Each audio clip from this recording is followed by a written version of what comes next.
guys, thanks for tuning in for another weekly wrap-up. We're going to share with you guys the books I've read for the week. Before I start sharing the books I've already started reading, I want to talk about something. This is something that other comic book channels have been talking about, and I just really didn't feel like talking about it because everybody is talking about these events. If you do not know it already, DC Comics is doing a huge, Infinity Crisis on Infinite Earths type storyline, and they're calling it Convergence. And of course, Marvel decided to do the same thing with their lineup, and they're calling it Secret Wars. And it is not the same Secret Wars with the Beyonder and Battle World. Well, there's still Battle World. And I was in a comic book shop, and I kind of picked up a volume that was called The Prelude to Secret Wars, and it had a portion of the story from the old Secret Wars, but mostly it was all the Fantastic Four ending and stuff like that.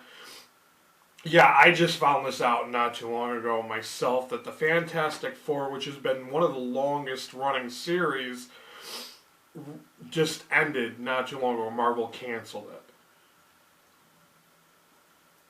it. Now, the rumor has it that they've already created all these new titles.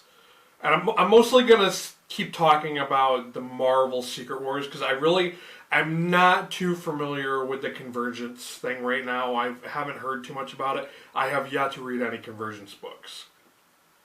But I'm going to talk about the Marvel Secret Wars. Marvel Secret Wars, they have created a number of titles. They have, for instance, I'm going to say one of the titles is Wolverines. And it is a bunch of people who have something in common with Wolverine. And they basically are on another dimensional plane, I guess. It's like a part of Battle World.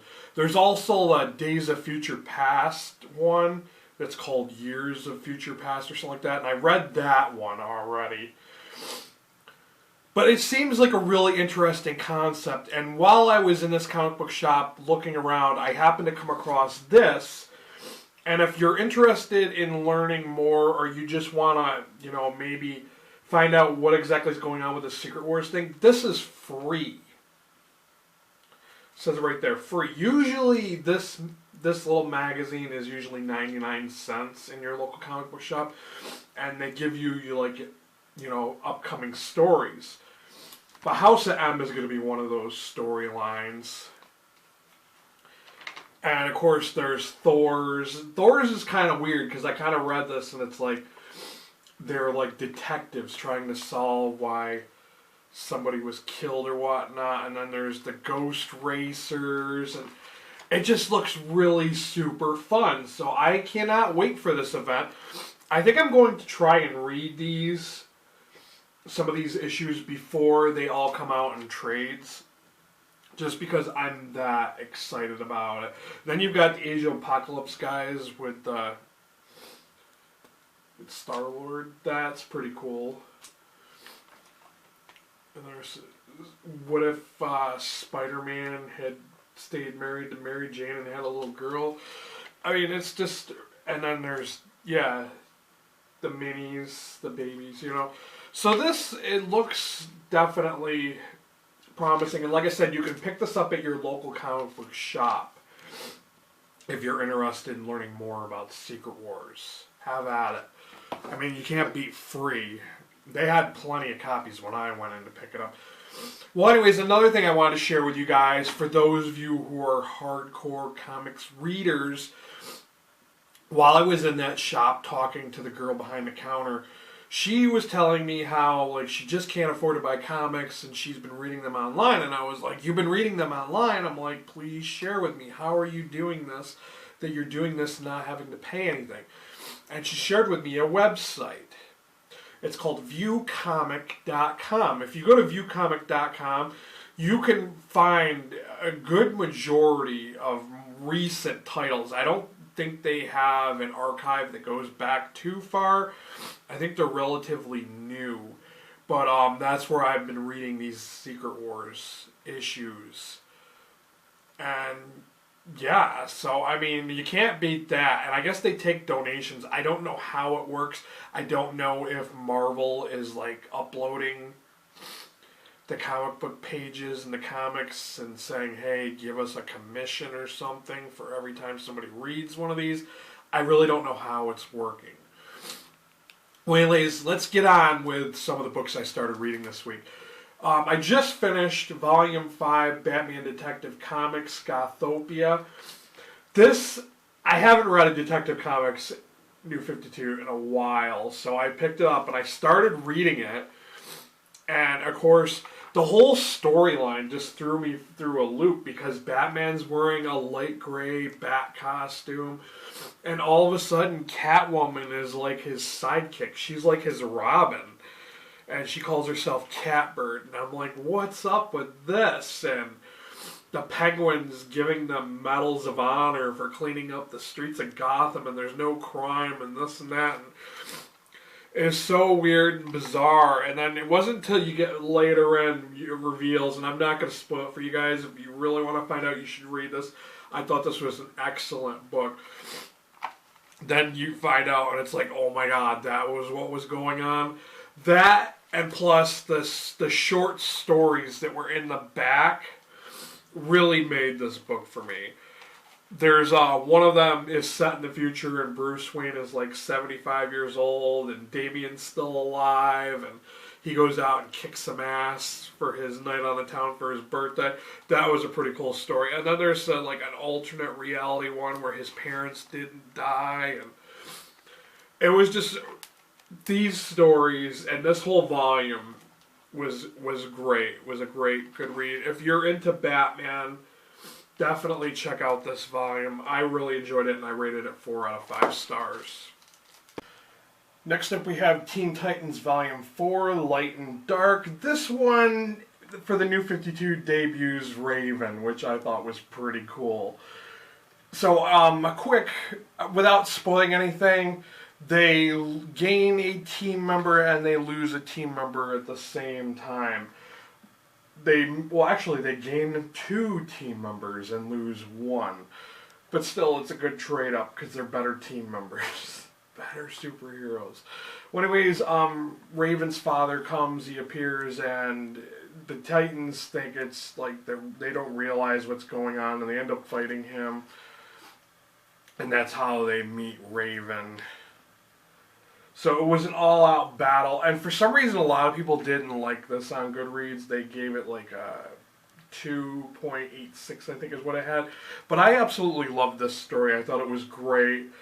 It had a lot of action, you know, and it has the debut, well, not really a debut, but Raven becomes a part of the team. I mean, she's been in some of the earlier volumes, but she was always in the shadows and watching them. So I thought that it was great. I rated this 4 out of 5 stars. I thought it was a good story. I liked it. Next up we have Northlanders Volume 3, Blood in the Snow, and I really don't know why this one is titled Blood in the Snow when there aren't any really winter stories in this one. Oh, maybe a little bit in the first one, but not a lot of snow, so it didn't really make any sense. Well, anyways, I love the different perspectives that this series is taking. It is exploring the history of the Vikings as told through different parts of the world that they tried to colonize or whatnot.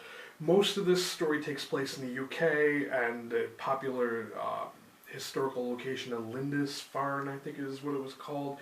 It was a monastery that was attacked off the coast of England.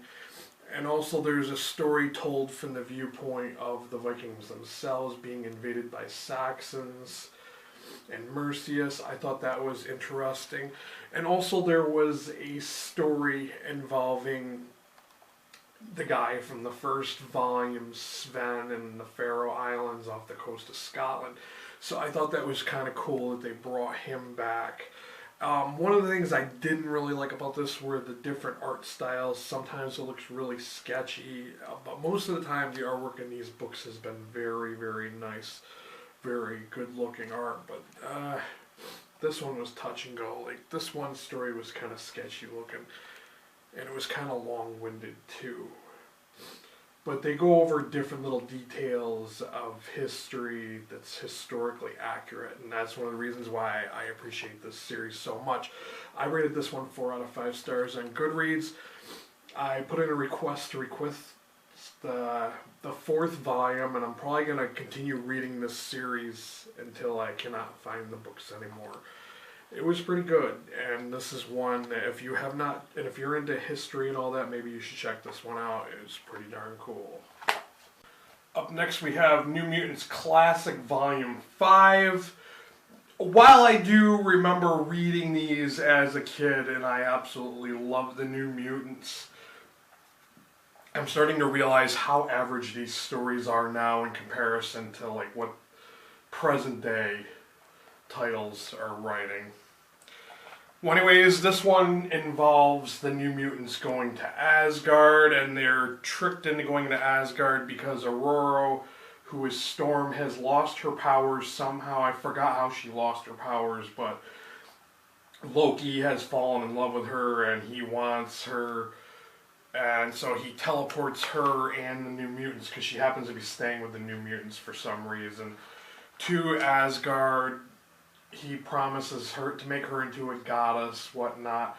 And another thing that was in this is Magneto becomes the headmaster, because I don't remember if Professor X had died like he has many times in the books, or if it's just that he's away, but Magneto is the headmaster for a little while. So this was just okay. The artwork is not like it was in the Volume 4. They must have somebody else doing the artwork at this point. But I rated this 3 out of 5 stars on Goodreads. It's classic, you know, if you want to check it out, feel free to do so. After that, I picked up the Hypernaturals, and this is by Boom Studios. I'm all for giving independents a fair shake, you know, to get a chance to, you know, read their books. But for some reason, I just could not get into this book. It's set in a future, and the future is not based, their time, like their dates, are not based on AD and BC and all that. It's based on some other system, so I really don't, it doesn't really say how far into the future it is. And these superheroes, everything's televised, like it's like a reality show or whatnot, and these superheroes are so generic. I couldn't get into the champs or the characters. I just couldn't get into them. And another thing, one of the things that everybody who reviewed this on Goodreads, one of the things they had really liked about it was that there are like these ads every once in a while. I'll see if I can find one in this book that are, it makes it look like a magazine type format, and I really didn't like that. I really don't like having that in the layout of a comic book. It makes it seem like it's a magazine when it's really a comic book. So I was really kind of turned off by that. I just really wasn't feeling this. I have 2 other volumes of this that I was planning on reading, but I only rated this 2 out of 5 stars. I'm just going to return the other 2 volumes. I just was not feeling it. And it was one of those things where it had an almost 4-star rating on Goodreads, but then as soon as I rated it 2 stars, it went down to like 3 something. It's just not that great. I think a lot of the people that were raving about this were people who don't traditionally read comic books. So maybe it might be your thing, maybe you can check it out, and maybe you'll like it. Okay, I think this one's going to be my final book for this weekly wrap-up. We have Skullkickers Treasure Trove Volume 2. This Skullkickers title was something that Goodreads had recommended to me, so when I saw it available, I decided to check it out. It is a fantasy / science fiction, I guess, comedy type series. It reminded me a lot of Rat Queens, minus the foul language that most people are offended by. And I have to admit that that's one of the charming things I love about Rat Queens, is the fact that it is vulgar.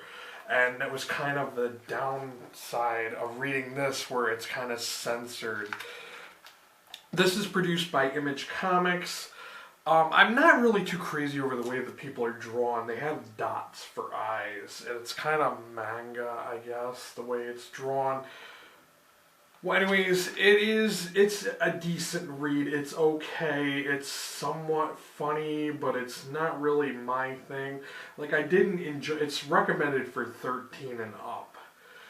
So, I mean, it's just okay. And the reason I say it's science fiction because it has multiple times and dimensions. One of the characters is a gunfighter, I guess, from the 1800s, but yeah, he's trapped in this like time period with a dwarf and an elf. I don't even know what's going on, and I really don't think that reading the first volume would have helped any with that. But they fight these Cthulhu-type monsters called Thools, and the Thools, if they latch onto you, they take over your brain and they control you, and it's just, it's kind of funny, like instead of sound effects, they actually say phrases or whatnot. It's kind of dumb, but it kind of adds to it a little bit. And there's just the jokes are kind of very light. They're very, not hardcore like Rat Queens, but it's okay. It's suitable for children, you could say. And I rated this one 3 out of 5 stars on Goodreads. It's just okay. It's not that great. I really don't think I'm going to pick up another volume of Skullkickers. I just wasn't that impressed with it. That being my final book of my weekly wrap-up. Of course, I wanted to throw out there, I didn't know at the time when I filmed the part about the viewcomics.com website, that I read that the prelude to Secret Wars graphic novel, I read it on that website. And I don't know, I'm not 100% sure, there may be other graphic novels on that website, but you just have to type and search. Their search system is easy to use, and there may be other stuff on there, which is pretty cool. But it is kind of awkward trying to read something that long on a website, because it's not really, it's not like reading on a Kindle, you know, it's kind of awkward. But I appreciate the fact that, you know, you don't have to pay for new comics, you can read them there, so that's pretty cool. I'm going to end this by saying, of course, as always, if you have any recommendations, leave them for me down below. Questions, comments, what do you guys think about this website, being able to read comics on it? I mean, do you think it's pretty cool or what? You know, let me know what you think. Thanks for watching, and until next time, later guys.